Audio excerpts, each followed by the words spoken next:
el nombre del Señor.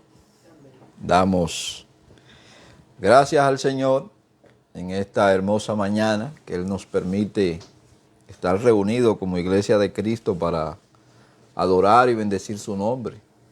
Pues ese es el propósito de Dios con respecto a la reunión de los santos. Que nosotros podamos glorificar el nombre del Señor y regocijarnos de las tantas obras que el Señor hace continuamente en nuestras vidas. Obras que muchas veces son vistas y otras veces no son percibidas, porque Dios obra por sendero misterioso y a veces somos beneficiados por otras personas que ni siquiera nosotros contábamos con ellas, o somos auxiliados por otras personas que ni siquiera nosotros contábamos con ellas, y el Señor permite que su auxilio pueda canalizarse de esa forma a través de esas personas. Le decimos a los hermanos y a los amigos que nos escuchan por medio de estos medios de comunicación que pueden encontrarnos tanto en el Facebook como en el YouTube por Iglesia Cristiana Lo de Berea. Nuestro logo es un círculo con la Biblia abierta. Puedes cliquear allí y desde luego te van a salir ahí cantidades de predicaciones y enseñanzas que hemos llevado a cabo. También puedes darle a la campanilla para suscribirte, por si en algún momento no puedes escucharnos, pues el mensaje te entra directamente a tu buzón y luego tú puedes escucharlo tantas veces como quieras. También le damos la gracia a los hermanos y a los amigos que después de cada predicación nos hacen llegar su sugerencia o comentario. Gracias por el apoyo en sus oraciones, como el apoyo de forma presente cuando se está haciendo esta locución. Damos gracias al Señor por todo ello. Bendecimos o pedimos la bendición del Señor para nuestra hermana Lucy y su familia, nuestra hermana Altagracia y familia, nuestra hermana Consuelo y familia, y así sucesivamente, nuestro hermano Anthony y familia, sucesivamente así a cantidades de hermanos que nos respaldan con sus oraciones. Gracias en el nombre del Señor por el Señor ponerlo en nuestros caminos. Yo soy de lo que pienso y digo, hermano, que el Evangelio está unido como un sinnúmero o una cadena que está unida por eslabones. Cuando un eslabón de eso se rompe, pues la cadena no es que no funciona, sigue funcionando, pero no con la misma potencia. Así que damos gracias al Señor por cada hermano y amigo que el Señor pone en nuestras vidas o en nuestros caminos. Damos gracias por ello. Hoy vamos a continuar, hermano, con el mismo tema o bajo el mismo tema, celo y pasión, tiempo del fin. Y vamos a ir otra vez a 2 de Timoteo, capítulo 4, verso 5. Pero tú sé sobrio en todo, soporta las aflicciones, haz obra de evangelista, cumple tu ministerio. Ustedes recordarán, hermano, que durante 2 domingos nosotros estuvimos hablando sobre la expresión de sobriedad, ese imperativo que hay allí. Nosotros decíamos que ese texto concretamente está estructurado por 4 imperativos. Y esos 4 imperativos nosotros lo vamos a ir viendo uno por uno. Ya hemos visto la expresión sobriedad. Unido a la sobriedad está también el mandato de soportar las aflicciones, que viene del término griego kakopateo, que significa soportar las aflicciones. Aquí el imperativo del verbo es ser capaz de padecer el mal, estar dispuesto al sufrimiento, atravesar la adversidad, sufrir penalidades, especialmente de mano de los soldados y de otros, soportar las dificultades. Yo voy a volver, hermano, a leer lo que significa y lo que Pablo intentó decirle a Timoteo con esa simple expresión del griego kakopateo, que significa soportar las aflicciones. Preste atención, hermano, porque yo voy a hablar sobre el precio del discipulado, sobre el precio de seguir a Cristo. ¿Qué significa realmente? Soportar las aflicciones. Aquí el imperativo del verbo es ser capaz de padecer un mal, estar dispuesto al sufrimiento, atravesar la adversidad, sufrir penalidades, especialmente de mano de los soldados y de otros, soportar las dificultades. Lo que el creyente fiel debe soportar concretamente son las aflicciones, es la dolencia, son las dificultades.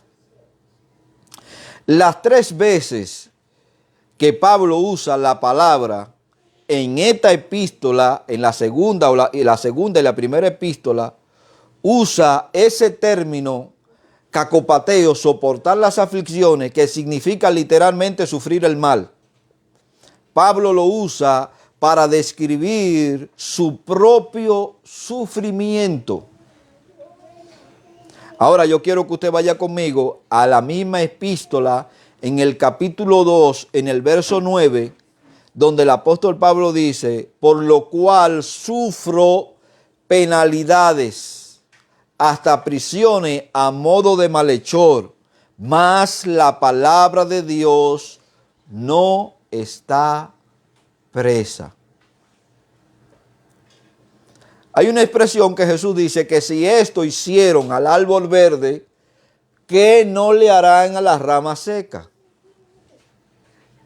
Si esto le pudieron hacer al maestro, ¿qué consideración usted piensa que va a tener el mundo o el diablo juntamente con el mundo a favor suyo? Y eso se lo anticipo, hermano, porque hay una corriente no bíblica, que se ha infiltrado dentro de la iglesia y que está promoviendo un evangelio de prosperidad y un evangelio de riqueza y un evangelio de salud que no tiene nada que ver con el evangelio que Cristo predicó y que Cristo enseñó. Pablo está enumerando aquí lo que él está sufriendo en su propio cuerpo por causa de la predicación del evangelio. Eso usted lo puede buscar en el capítulo 2, verso 9. Por lo cual sufro penalidades, sufro mal, soy capaz de soportar el sufrimiento, atravieso la adversidad, atravieso las penalidades, las dificultades. Mas la palabra de Dios no está presa. La palabra de Dios sigue fluyendo a pesar de que Pablo está enumerando su sufrimiento por estar en la cárcel por causa del nombre de Cristo. Pablo hubiese podido evitarse, hermano, todo eso contratiempo que más adelante nosotros vamos a ver. Pudo habérselo evitado simplemente con dejar el camino del Señor. Hay cantidad de dificultades que nosotros no podemos evitar con tal de dejar el camino del Señor. Pero parece, hermano, ser que este camino es tan delicioso y tan satisfactorio que no importa lo que el mundo pueda arrojar encima de nosotros o lo que el mundo pueda arrojar, nosotros vamos a permanecer en Cristo. Claro, naturalmente no por nuestra propia fuerza, sino porque la fuerza y el sustento y el amparo del Señor está con nosotros y nos hace permanecer en Él. Los que son del Señor, hermano, Satanás no puede arrebatarlo ni puede moverlo de la mano de Dios. Y olvídese de la historia. Olvídese de la historia que usted se puede ir. Nadie que esté disfrutando, hermano, de un bienestar absoluto y de una satisfacción espiritual rebosante, como rebosan los cristianos, se van a ir voluntariamente o se van a ir por los ataques que Satanás pueda o el mundo pueda llevar sobre ellos. Muchas son las aflicciones del justo, pero de toda ella Dios lo librará. Eso no quiere decir, hermano, que usted no va a pasar aflicciones. Lo que le está diciendo es que en medio de la prueba Dios estará con usted. En medio de las dificultades Dios estará con usted. Así como estuvo con Sadrach, con Mesach y Abednego, cuando fueron arrojados al foso de fuego o al horno del fuego. Ellos fueron, hermano, gustosamente. Fueron porque no quisieron abandonar su fe, porque no quisieron postrarse ante esa estatua que Nabucodonosor había hecho y prefirieron la muerte antes de dejar su fe o abandonar su fe en el Señor. Y en medio de la aflicción, Dios estuvo ahí con ellos. También estuvo con Daniel cuando fue arrojado al foso de los leones. Y así nosotros podemos ver, hermanos, sucesivamente cómo los hombres de Dios han sufrido. Eso no quiere decir que Dios no ha estado ahí para sustentarlo. A uno lo ha salvado y a otro le ha permitido ver la muerte. Antes o después o durante el sufrimiento. Ahora bien, y podríamos decir, hermano, que el apóstol Pablo sí que sufrió. ¿Usted piensa que está sufriendo? ¿Usted piensa que le está yendo mal? ¿Usted piensa que Satanás tiene los ojos puestos en usted? Pues si usted piensa de esa forma, vamos a analizar un poquito el sufrimiento del apóstol Pablo, a ver si su sufrimiento y el suyo están en la misma magnitud. Claro, Dios no va a permitir que usted sea probado o tentado más allá de la fe o la confianza que Él le ha dado a usted. Pero las pruebas y las dificultades vienen precisamente con la intención de poder incrementar la fe, la certeza y la esperanza que Dios ha puesto en usted para con Él. Echemos un vistazo al ministerio de servicio y sufrimiento del apóstol Pablo. Y para eso, hermano, vamos a ir a 2 de Corintios por un momento, capítulo 11, verso 23 al 27. Y él empieza diciendo, son ministros de Cristo. Como si tuviera loco hablo. Yo quiero que usted entienda la ironía ahora de Pablo. Porque ahora Pablo habla en un tono irónico, hablándole a la iglesia de los Corintios. Yo más. En trabajo más abundante. En azotes sin número. En cárceles más. En peligro de muerte muchas veces. De los judíos 5 veces he recibido 40 azotes menos 1. Eso era la forma de contar en aquel entonces, hermano. Le dieron 39 azotes. Es decir, recibió 5 azotes de 39 latigazos. 3 veces he sido azotado con vara. 1 vez apedreado. 3 veces he padecido naufragio. 1 noche y 1 día he estado náufrago en alta mar. En camino muchas veces, en peligro de ríos, en peligro de ladrones, en peligro de lo de mi nación, en peligro de los gentiles, en peligro en la ciudad, en peligro en el desierto, en peligro en el mar. Escuche esta partecita, hermano, que fue la que más me llamó la atención. En peligro entre los falsos hermanos. No hay nada más, no hay más cosa más dura, hermano, que usted estar confiando en una persona y de repente sea ese precisamente el que le dé el salpazo por la espalda. Y eso es lo que Pablo está diciendo aquí. Enumera cantidad de peligro, hermano, cantidad de maltrato de la que él pudo haber pasado, de la que él pasó por causa del nombre de Jesucristo. Pero la cosa no termina ahí. Siga en el verso 27. En trabajo y fatiga, en mucho desvelo, es decir, mucho trasnocho. Y lo trasnocho, hermano, crean una distorsión del sueño. En hambre y en sed. En mucho ayuno. A veces, hermano, hay ayunos que son voluntarios y hay otros que son involuntarios. Que es que la falta de recursos o la falta de alimento te hace ayunar aunque tú no quieras. En frío y en desnudez. Pero la cosa no queda ahí todavía. No solo eso, sino que además de otras cosas sobre él, le agolpaba cada día la preocupación por todas las iglesias. Quiere decir, hermano, que la preocupación que el apóstol Pablo, él enumera esas cosas ahí, y él dice, para mí, la estoy enumerando, no son nada. Es más grande la carga y la preocupación que yo siento por la iglesia del Señor que todo lo que él ha enumerado que pasa. Fue un hombre, hermano, que sufrió por la causa de Cristo. Oiga todo lo que él ha enumerado ahí. Ahora yo le pregunto a usted, si usted ha podido pasar por todo ese trayecto que pasó el apóstol Pablo, de todo lo que él ha enumerado. Porque hay cristianos, hermano, que cuando tienen una tentación o le llega una prueba, o se sienten el cuerpo quebrantado, o le viene una enfermedad, ya eso es el fin del mundo.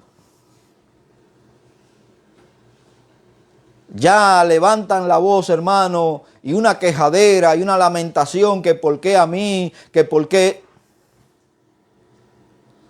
Romanos 8:28 nos dice que a los que aman a Dios, y eso lo escribió él mismo que está enumerando todo esto, que a los que aman a Dios todas las cosas le ayudan a bien. Nosotros no somos eternos aquí en la tierra, hermano. Sáquese esa idea de la cabeza. La iglesia de Jesucristo es eterna y va a ser eterna en el cielo. Después que nosotros seamos levantados, hermano, nosotros vamos a reinar eternamente con el Señor, porque ya la muerte no va a existir. Pero mientras estemos aquí, nosotros somos peregrinos en esta tierra. Entiéndase que nosotros estamos de paso por esta tierra y tenemos que dejar la existencia terrenal para incorporarnos a una existencia espiritual con el Señor, que después se va a materializar cuando el Señor venga y llame a los muertos en Cristo y ellos resuciten, y luego nosotros los que estemos vivos seamos transformados en un abrir y cerrar de ojos. Entiéndase que cualquier dificultad que le pueda pasar a usted aquí en la tierra, le va a pasar porque precisamente esa dificultad le pasa porque a los que aman a Dios todas las cosas le ayudan a bien. Por más mal que sea lo que usted está pasando, esa situación lo va a ayudar a usted a un bien mayor. Lo quiera usted saber o no lo quiera usted saber, se dé cuenta usted o no se dé cuenta usted. Ahora, mientras más tarde en darse cuenta, quiere decir que más va a alargar el proceso. Entiéndase que en el proceso, durante el proceso y después del proceso, todo lo que le ha acontecido a usted le ha acontecido para bien. Porque eso es lo que la palabra de Dios dice. A los que aman a Dios, todas las, no algunas, todas las cosas le ayudan a bien. Eso es a lo que conforme a su propósito son llamados. Aquí el apóstol Pablo, hermano, enumera una carta de recomendación y podríamos decir qué credenciales más convincentes presenta el apóstol Pablo aquí en cuanto a su estatus personal.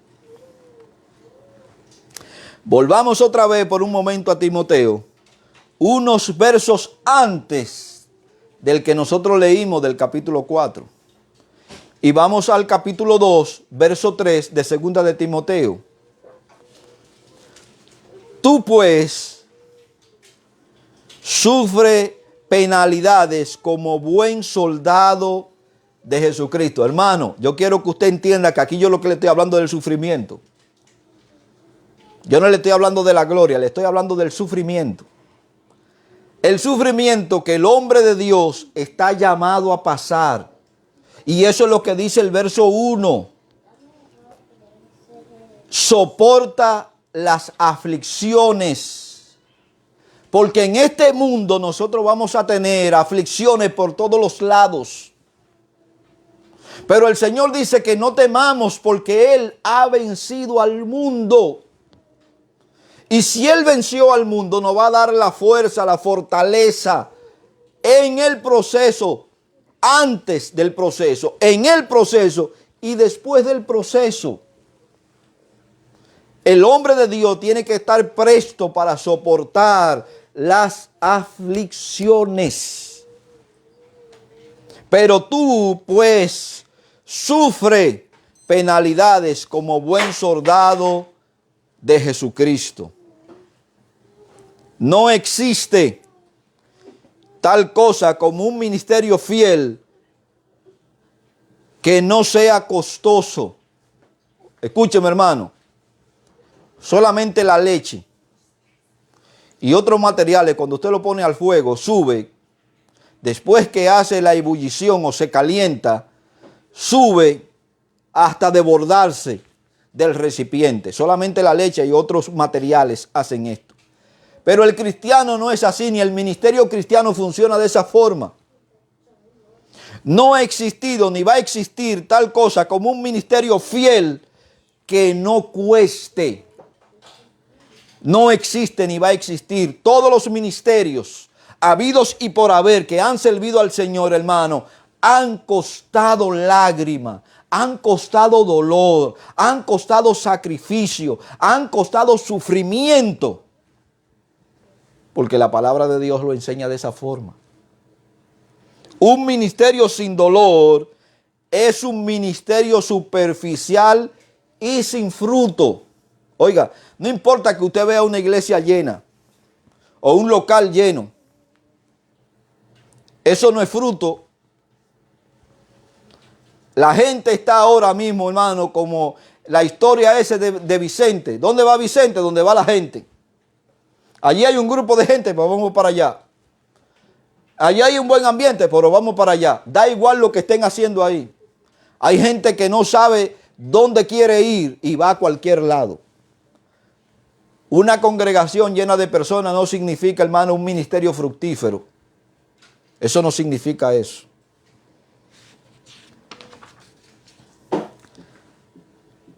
En ese capítulo 2, verso 3, donde Pablo le dice, pero tú sufres penalidades como buen soldado de Jesucristo. El autor de los Hebreos, este autor, hermano, el que escribió el libro de los Hebreos, que es un autor desconocido, conocía a Timoteo y dijo lo siguiente. Vaya conmigo al libro de los Hebreos, en el capítulo 13, verso 23. Porque el sufrimiento no está exento de los hombres de Dios.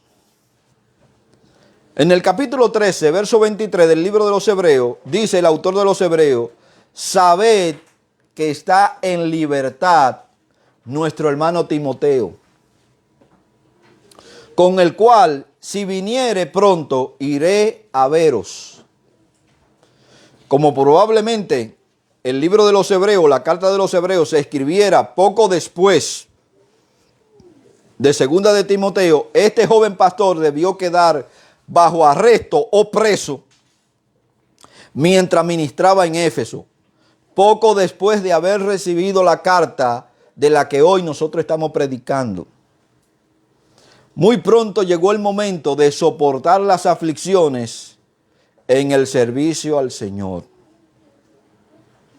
El sello del verdadero ministerio es el sufrimiento. No existe un verdadero ministerio sin sufrimiento, hermano. No existe, eso no existe.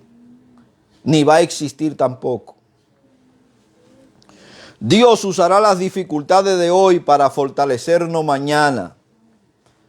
Isaías capítulo 41, verso 10 nos dice: no temas, porque yo estoy contigo. No desmayes, porque yo soy tu Dios que te esfuerzo. Siempre te ayudaré. Siempre te sustentaré con la diestra de mi justicia. Escucha, hermano, lo que yo estoy diciendo. Esto no es por la fortaleza mía, ni la fortaleza suya, ni porque usted sea bravo. Esto no funciona de esa forma. Ni porque usted sea carismático, ni porque usted sea el que llega primero a la iglesia, ni porque usted sea el ministro principal de la iglesia. Esto funciona de la forma que Dios lo dice. No temas. La palabra de confianza, la palabra de fe, la palabra de certeza. No temas, porque yo estoy contigo. Tú no estás con Dios, Dios está contigo. Tú no vas a Dios, Dios viene a ti. Tú no buscas a Dios, Dios te busca a ti. Tú no vas al encuentro de Dios, Dios viene a tu encuentro. Métete eso en la cabeza. Dios lo ha hecho todo y lo seguirá haciendo por ti y por mí. Porque yo estoy contigo. No desmayes, porque yo soy tu Dios que te esfuerzo, que te da fuerza, que te da aliento, que te empuja, que te sostiene. Siempre te ayudaré. Siempre te sustentaré con la diestra de mi justicia. En el Salmo 34, verso 19, el salmista escribe y dice: muchas son las aflicciones del justo, pero de todas ellas le librará el Señor. Escuche, ese librar ahí que ya expliqué, no es que Dios no va a permitir que tú pases las aflicciones. No es que Dios, cuando vengan las aflicciones, la va a bloquear y te va a desviar o va a desviar las aflicciones para otro lado. No, es que durante las aflicciones Dios te va a esforzar, Dios te va a sustentar, Dios te va a animar. Primera de Corintios capítulo 10, verso 13 nos dice: no os ha sobrevenido ninguna tentación que no sea humana. Escuche, lo que le pasa al cristiano no sale de la esfera terrenal. Le va a pasar a usted y le va a pasar al impío. Ustedes se recuerdan esa enseñanza que el Señor Jesús dio sobre el hombre justo y el hombre insensato. Le pasaron a los dos la misma cosa. La diferencia está en que el justo edificó su casa sobre la roca. Y cuando vinieron la lluvia y vinieron las tempestades y se desbordaron los ríos que dio contra la casa, no le provocó la ruina. Pero al insensato y al pecador le pasó lo mismo. La diferencia fue que él edificó su casa sobre la arena. Y cuando vinieron los ríos, vinieron las tempestades, se desbordaron los ríos que dio contra su casa, grande fue su ruina. No os ha sobrevenido ninguna tentación que no sea humana, pero fiel es Dios que os dará, que os dejará, nos dejará ser tentado más de lo que soportáis o resistid, sino que dará también juntamente con la tentación la salida para que podáis soportar. ¿Ve lo que le estoy explicando de lo que dice el Salmo 34, 19? No es que Él te va a librar, te va a sacar, no va a dejar que lleguen las dificultades. Es que Él te va a sustentar durante las dificultades. El siervo de Dios que predique sana enseñanza en tiempo en que no haya interés por ella, debe estar dispuesto a sufrir dificultades. Y las dificultades empiezan precisamente, escúcheme hermano, las dificultades empiezan precisamente por difamar y querer destruir el testimonio de aquel que predica con claridad la verdad del evangelio. Van a empezar por ahí queriendo socavar o dañar el testimonio. Vaya al libro de Santiago, capítulo 5, verso 10 y verso 11, donde lo dice: hermanos o hermanos míos, tomad como ejemplo de aflicción y de paciencia a los profetas que hablaron en nombre del Señor Jesús. Váyase para atrás, hermano, para el primer testamento o Antiguo Testamento, como le llaman algunos, y visualice la vida de los profetas para que usted vea cómo fue la vida de los profetas. He aquí tenemos por bienaventurados a los que sufren. Habéis oído de la paciencia de Job. Habéis visto el fin del Señor, que el Señor es misericordioso y compasivo. Y cuando le hablan de la paciencia de Job, hermano, lo que le están hablando es de la dificultad de que pasó Job por causa de la justicia o del profesar la justicia de Dios en él. Usted tiene 3 enemigos. 3 enemigos tiene el cristiano. El impío nada más que tiene 1.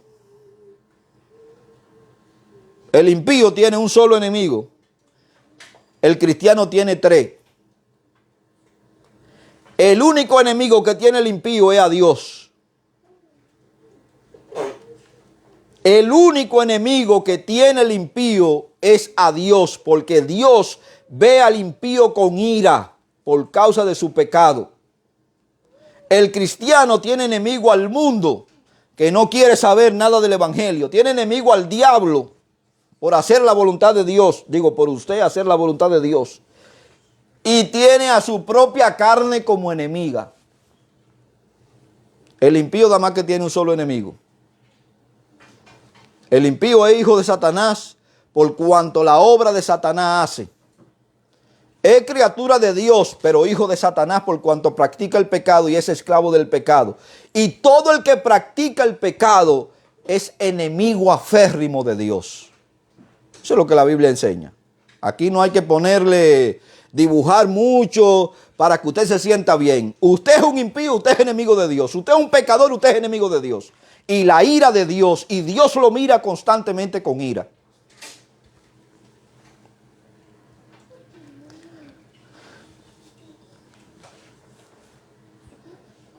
Usted va a luchar con usted mismo como cristiano, va a luchar con el mundo y va a luchar contra Satanás.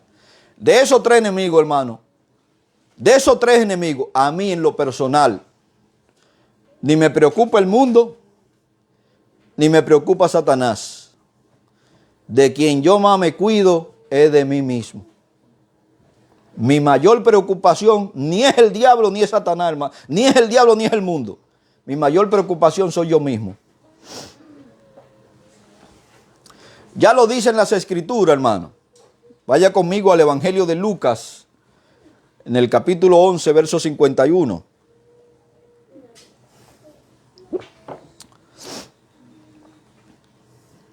Con respecto al sufrimiento, desde la sangre de Abel hasta la sangre de Zacarías, que murió entre el altar y el templo, si os digo que se demandará de esta generación, quiere decir que la sangre de ellos, desde Abel hasta Zacarías, se va a demandar de la generación a la que Jesús le estaba hablando.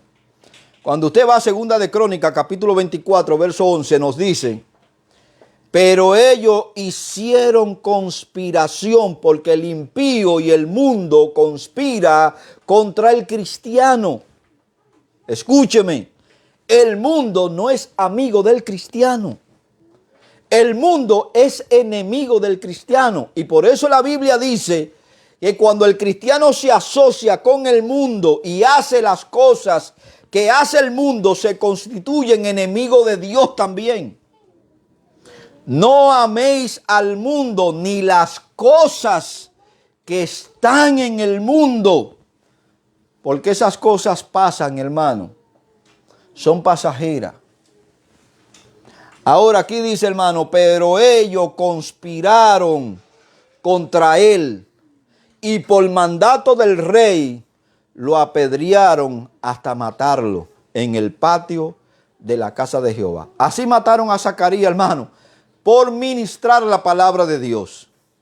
Le estoy mostrando un sinnúmero de hechos, hermano, para que usted entienda que el evangelio o la fidelidad a Dios tiene un precio que le puede costar desde el sufrimiento hasta su propia vida.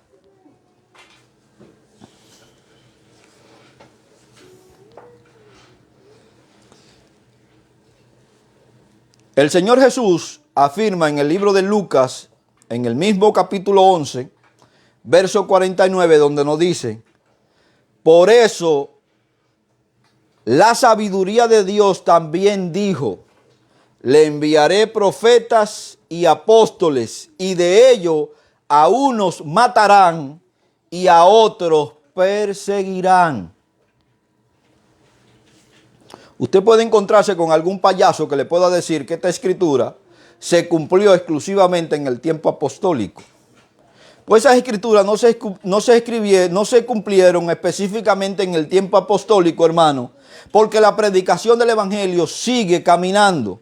Los hijos de Dios siguen predicando y a uno van a matar y a otro van a perseguir.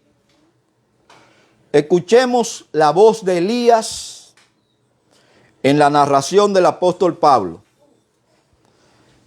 En Romanos capítulo 11, verso 3, el apóstol Pablo toma la palabra de Elías y nos la trae a nosotros el presente y dice: Señor, a tus profetas han dado muerte. Le estoy hablando del sufrimiento para que usted entienda lo que le estoy hablando. A tus profetas han dado muerte y tus altares han sido derribados. Y solo yo he quedado y procuran matarme. Esas son las palabras de Elías ahora en la narración de Pablo. Procuran matarme porque Elías, Jezabel andaba atrás de Elías, hermano, como andan los ganaderos detrás de ciertos animales para sacrificarlo y poderlo vender. Así quería Jezabel la cabeza de Elías. Ya lo enseñó antes el apóstol Pablo a Timoteo en la segunda epístola de Timoteo, en el capítulo 3, verso 12, donde nos dice: y también todos los que quieran vivir piadosamente en Cristo Jesús padecerán persecución. Si usted cree que el evangelio es para usted vivir cómodo y tranquilo, sin ningún tipo de problema, usted está en el lugar equivocado. Está en el lugar equivocado por varias razones. Primero, que usted está sembrado en un mundo que es enemigo de Dios. Y al ser enemigo de Dios, todo lo que representa la santidad y la integridad de Dios es una amenaza a la forma de vida de ellos.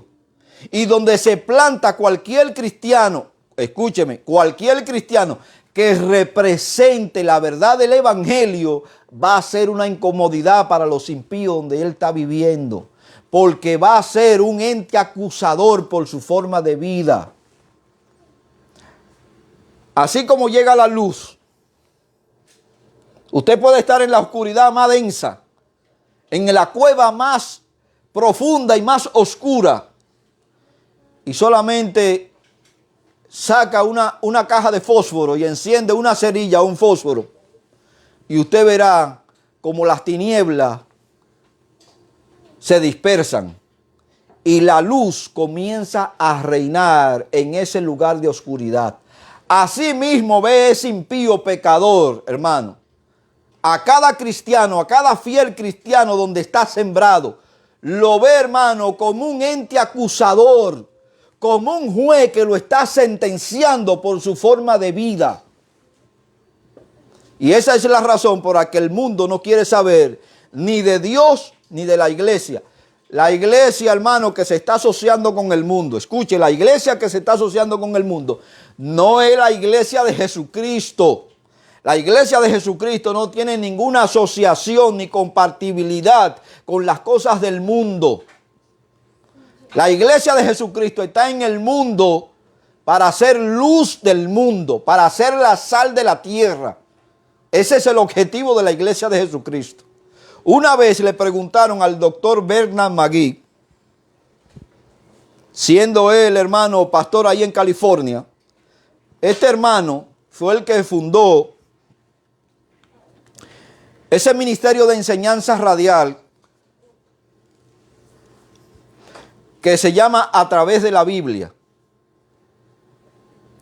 Ese programa radial, hermano, que fundó este pastor, el pastor Bernard McGee, siendo él pastor ahí en California, el ministerio público, por así decirlo, o el ayuntamiento de la ciudad, el alcalde de la ciudad,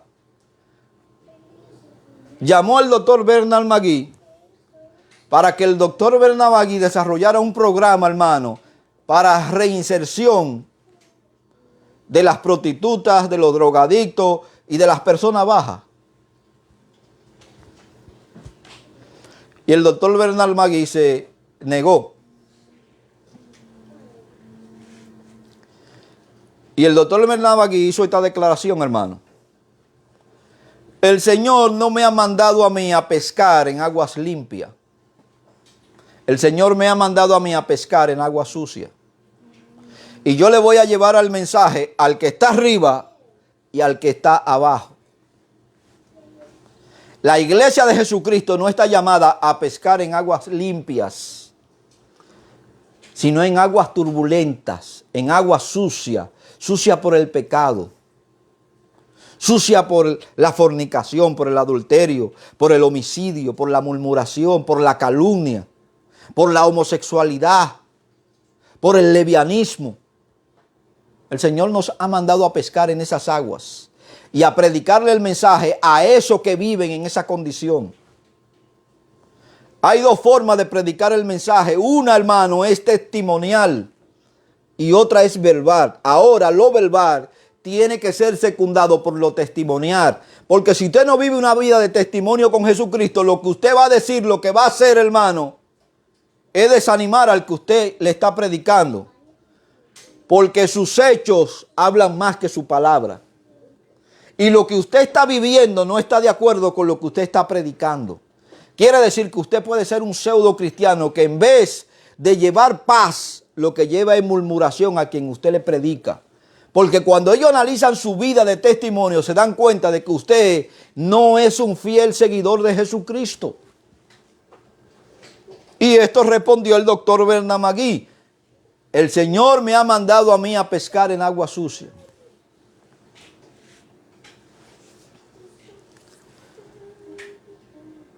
Y también todos los que quieran vivir piadosamente en Cristo Jesús padecerán persecución. Aquí, hermano, no nos está instando a buscar los sufrimientos, pero no debe haber queja cuando los sufrimientos lleguen. El cristianismo tiene que costar algo. Y el cristiano ha de pagar el precio sin murmuración y sin reparo. Quiere decir, hermano, que cuando a usted le toque pasar por una dificultad, no ande a regañadientes, no se queje, no murmure, no critique, no se enfade. Dé gloria a Dios, porque usted está pasando por una dificultad que el Señor lo va a sacar con una gloria mayor que la que usted tenía. Que ningún sufrimiento te espante, ni permita que el miedo de ella te haga abandonar la verdad o disminuir tu celo por la salvación de los hombres. Porque así como dicen las Escrituras, o como las Escrituras presentan el sufrimiento, así también presentan los beneficios. Ahora yo quiero hablarle de unos beneficios que las Escrituras presentan para aquellos que sufren la penalidad por causa de ser el testimonio de la verdad del Evangelio. Vaya conmigo al libro de Mateo capítulo 5, verso 11 y verso 12. Bienaventurados, le estoy hablando del sufrimiento, a los que le han vendido la idea de que el Evangelio todo es prosperidad y todo es bienestar, hermano. Eso no es el Evangelio. Le están vendiendo otra filosofía que no es el Evangelio. Bienaventurados los que padecen persecución por causa de la justicia, porque de ello es el reino de los cielos. Usted no puede tener, hermano, corona sin sufrimiento. Usted no puede tener victoria sin batalla. Eso es mentira. Bienaventurados sois cuando por causa de mí os vituperen y os persigan, y digan toda clase de mal contra vosotros mintiendo. Gozaos y alegraos, porque vuestro galardón es grande en los cielos, porque así persiguieron a los profetas que fueron antes de vosotros. Vamos por un momento, hermano, a 2 de Timoteo, capítulo 2, verso 11 al 13. Palabra fiel es esta: si somos muertos por él, también viviremos con él. Si sufrimos, también reinaremos con él. Si le negamos, él también nos negará. Si fuésemos infiel, él permanece fiel. Él no puede negarse a sí mismo. Ahora bien,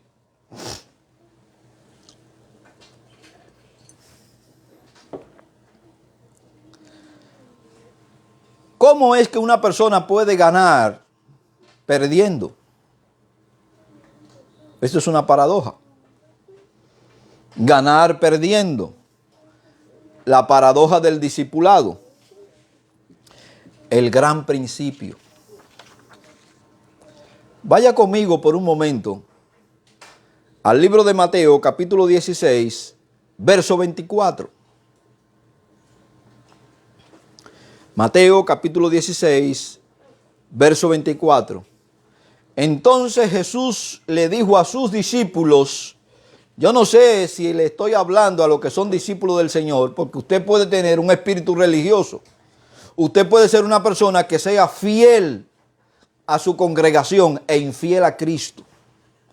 Usted puede ser una persona que sea constante en los servicios que se dan en su congregación, pero sea inconstante en el servicio que usted tiene que rendirle al Señor, a la cuenta que usted tiene que darle al Señor. Entonces Jesús le dijo a sus discípulos, yo espero, hermano, estar hablando con discípulos reales del Señor. Si alguno quiere venir en pos de mí, niéguese a sí mismo, tome su cruz y sígame. Es necesario que cada cristiano se vista de este pensamiento. ¿De cuál pensamiento, hermano, usted tiene que vestirse? De que usted como discípulo de Cristo va a sufrir. Quiera o no quiera, usted va a sufrir. Este pasaje explica, hermano, la esencia del discipulado cristiano y asesta un golpe mortal a los falsos evangelios egocéntricos que son tan populares en el cristianismo contemporáneo. No deja espacio para el evangelio de conseguir cosas en el cual Dios se le considera como un tipo de genio funcional que salta para proveer todos los caprichos de los creyentes. El pasaje cierra la puerta al evangelio de la salud y la riqueza, el cual asevera que si un creyente no está sano, no es próspero, simplemente no ha ejercido su derecho divino o que no tiene suficiente fe para reclamar sus bendiciones. Ese texto, hermano, que acabemos de leer y todo ese recuento que yo le he hecho con respecto al sufrimiento, acepta un golpe mortal al evangelio de la prosperidad. Este pasaje cierra la puerta al evangelio de la salud y de la riqueza, el cual asevera que si un creyente no está sano y próspero, simplemente no ha ejercido sus derechos divinos o que no tiene suficiente fe para reclamar sus bendiciones. Acuérdese, hermano, que el evangelio o la filosofía de la falsa prosperidad lo que hace es una mezclanza entre ciertos pasajes mal interpretados del Primer Testamento y quieren aplicárselo a la iglesia. La iglesia no ha sido llamada a tener posesión terrenales. Eso es una mentira del diablo. Quienes fueron llamados a tener posesiones terrenales fue el pueblo de Israel antes y después de entrar a Canaán. Y nosotros no tenemos nada que ver con ese pacto, hermano. Nosotros estamos en otro pacto mejor, donde toda la riqueza que se le promete a la iglesia y todo el reino que se le promete a la iglesia es un reino celestial. Inclusive el Padre Nuestro reza concretamente que Dios va a suplir, hermano, el pan nuestro de cada día. No es que Dios te va a dar un almacén para que tú la tengas llena de comida. Es que Él ha prometido darte el pan nuestro de cada vida. Que no nos preocupemos por lo que habremos de vestir, ni lo que habremos de comer, porque Dios se va a encargar de esas funciones mientras usted esté pasando o como peregrino en esta tierra. Eso es lo que la Biblia enseña. Socava el evangelio de la autoestima, del amor propio, de la elevada imagen de sí mismo, el cual apela al narcisismo. A ese narcisismo natural del hombre y destruye el espíritu de humildad, de quebrantamiento y arrepentimiento que caracteriza al evangelio de la cruz. Ese evangelio de la cruz, hermano, eso es un evangelio de sacrificio. No es un evangelio de una super prosperidad. No es un evangelio de una super sanidad. Eso es mentira. Y fue tanta la mentira, hermano, que le han metido a la iglesia, que cuando usted lee el Segundo Testamento, Nuevo Testamento, se da cuenta de que Pablo no pudo sanar a Timoteo.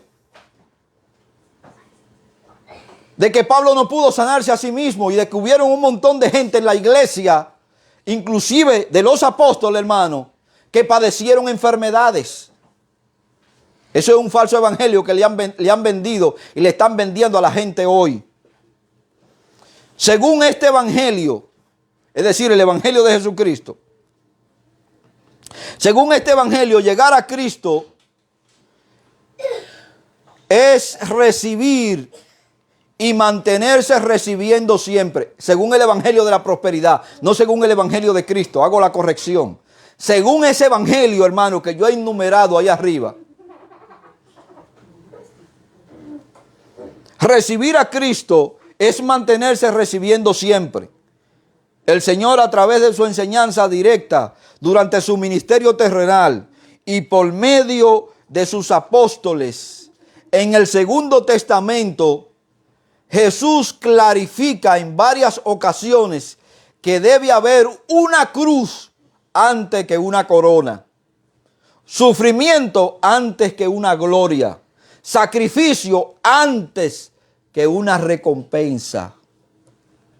El núcleo del discipulado cristiano es dar antes de recibir, perder antes que ganar. Esta no fue la primera vez que Jesús habló del alto costo del discipulado. Ya lo había declarado antes. Mateo 10, capítulo 37 al 39 nos dice: El que ama padre o madre más que a mí no es digno de mí. El que ama a hijo o a hija más que a mí no es digno de mí. Y el que no toma su cruz y sigue en pos de mí no es digno de mí. ¿Sabe de lo que le está hablando la cruz? Es de sufrimiento. De eso que le está hablando la cruz. Cuando empezamos leyendo, hermano, la biografía de sufrimiento del apóstol Pablo, mire por todo lo que él pasó. Y Pablo fue un fiel discípulo, hermano, del Señor. Todo esto que han padecido por causa del nombre de Cristo han sido fieles discípulos del Señor. El que haya su vida la perderá, y el que la pierde, y el que pierde su vida por mi causa la hallará. La explicación de ese texto concretamente, usted puede compararlo con Mateo 16, 25. En Lucas capítulo 14, versos 26 al 27 nos dice, si alguno viene a mí y no aborrece a padre, a madre, a mujer, e hijo, hermano, hermana, y aún su propia vida, no puede ser mi discípulo. Y aquí le está hablando, hermano, de aborrecer. No le está hablando de que usted odie o que usted repudie a esos familiares o personas que se le ha mencionado, sino que lo ame menos que al Señor. Que el Señor, para ser su Señor, tiene que ser primero que todo. Si cualquiera de esos elementos que él menciona aquí ocupa la preeminencia, quiere decir que el Señor está en segundo lugar y ya no es su Señor. Y el que no lleva su cruz y viene en pos de mí, no puede ser mi discípulo. El joven rico, Mateo 10, 21. Entonces Jesús mirándole, le amó y le dijo, una cosa te falta, anda, vende todo lo que tienes, dalo a los pobres y tendrá tesoro. Escúcheme, hermano, lo que le está diciendo al rico. Escúcheme lo que le está diciendo al joven rico. Dalo a los pobres y tendrá tesoro en el cielo. Ven y sígueme tomando tu cruz. A los griegos que pidieron verlo, Juan capítulo 12, versos 24 al 25 dice, de cierto os digo que si el grano de trigo no cae en la tierra y muere, queda solo. Pero si muriere, lleva muchos frutos. El que ama su vida la perderá, y el que aborrece su vida en este mundo, para vida eterna la guardará. Sin embargo, tales enseñanzas eran contrarias al judaísmo popular en la época de Jesús, así como lo son contrarias a la gran parte del cristianismo que nosotros vivimos hoy. El trasfondo de esta enseñanza es la determinación del Señor. Le había anunciado antes que iba al sufrimiento y a la muerte, sin que nada ni nadie pudiese interrumpir su propósito y aceptación. De la misma manera, todo aquel que quisiera ser su discípulo debe asumir la misma consecuencia. Timoteo sufre penalidades, porque no es que tú vas a sufrir por causa del pastorado, tú vas a sufrir por causa del nombre de Cristo. Tú vas a sufrir por causa del testimonio de Cristo. Tú vas a sufrir porque eres la luz del mundo. Tú vas a sufrir porque eres la sal de la tierra. Tú vas a sufrir porque eres un hijo de Dios. Por eso vas a sufrir, y por eso te anticipo que tú debes ser sobrio, pero también tienes que estar preparado para sufrir las penalidades que te han de venir. Voy a concluir con esto, hermano. Muerte por causa del evangelio. Andrés, crucificado en forma de X en Adesa, en Mesopotamia. Ese es uno de los discípulos del Señor. Bartolomé, llamado Natanael, lo degollaron vivo en Turquía. Felipe lo azotaron, lo condenaron a prisión y después lo crucificaron. Matías, el que fue elegido por Judas el Cariotes, lo crucificaron en Judea. Mateo murió por una herida de espada en Etiopía en el año 60. Pedro, crucificado con la cabeza hacia abajo, porque él dijo que no era digno morir como su Señor. Santiago, hijo de Zebedeo, murió en Jerusalén decapitado por orden del rey Agripas. Santiago, hijo de Alfeo, por lapidación, murió a pedrada. Tadeo murió por un disparo de flecha. Tomás murió en la India atravesado por una lanza. Marcos lo arrastraron por la calle de Alejandría. Quiere decir, hermano, que lo amarraron por las manos y lo pusieron, le amarraron con una cuerda a un caballo, lo amarraron por la calle y lo pusieron, hermano, a ese caballo a correr hasta que Marco murió despedazado. Lucas lo colgaron en Grecia. Pablo, decapitado en Roma por Nerón. Judas Tadeo, por disparo de flecha, cuando le quisieron imponer la negación a su fe y él se negó a tal proposición, entonces, hermano, lo saetearon. Policarpio, discípulo del apóstol Juan, fue quemado en la hoguera y atravesado con una lanza. Yo le estoy hablando de los primeros 100 años de la iglesia. Cómo murieron todos esos hombres de Dios por causa del testimonio del evangelio. ¿Y usted cree que los cristianitos de hoy son mejores que ellos? ¿Usted cree que los cristianistas jugando a la religiosoncita y jugando a los culticos son mejores que ellos? Así que vístase de este pensamiento. Si esto hicieron al árbol verde, ¿qué no le harán a la rama? El próximo domingo, hermano, vamos a continuar con este tema sobre el sufrimiento de la iglesia de Jesucristo. Acuérdese que le estoy hablando del tiempo del fin, pero he querido traerle eso, hermano, hasta el presente, porque hay quienes piensan que son mejores que los cristianos del primer siglo y que tienen más fe que los cristianos del primer siglo y que Dios lo va a librar de todas las angustias. Eso no es lo que la Biblia enseña, ni de lo que el Evangelio del Señor Jesucristo nos enseña. Si usted tiene un pensamiento como ese, es un pensamiento antibíblico, no es un pensamiento que viene del corazón de Dios. Así que prepárese para lo que le viene. Porque lo que le viene, hermano, no es un postre delicioso que usted quisiera comerlo.